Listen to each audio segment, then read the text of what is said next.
یہ کو ایک بات یاد کر لو کہ اللہ جل جلالہ و منا والوں کا جب تذکرہ آئے یا اللہ جل جلالہ کا جب نام آئے تو احترام میں اللہ تعالی جل جلالہ کا لفظ استعمال کرنا چاہیے۔ اللہ تبارک و تعالیٰ کی کبریائی اور بڑائی اور عظمت وغیرہ کو بیان کرنے کے لیے حضور اکبر صلی اللہ علیہ وسلم کا جب نام آئے تو اس وقت حضور اکبر صلی اللہ علیہ وسلم پر درود پڑھنا چاہیے، اور کم سے کم چھوٹا سا چھوٹا درود ہے وہ ہے صلی اللہ علیہ وسلم۔ انبیاء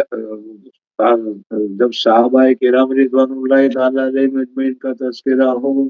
تو اس وقت صحابہ کرام رضی اللہ تعالیٰ عنہ صحابہ کے ساتھ رضی اللہ تعالیٰ عنہ کا لفظ بڑھا دینا چاہیے۔ اور جب کسی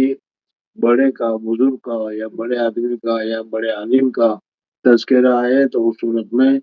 اگر زندہ ہو تو مدد علی، اور اگر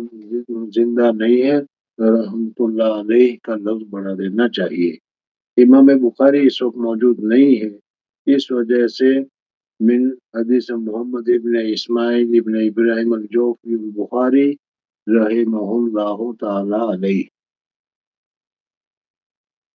اور یہ ایک نہیں، ہر جگہ پر ہونا چاہیے، ہر ایک کو اپنے اپنے جگہ کے اعتبار سے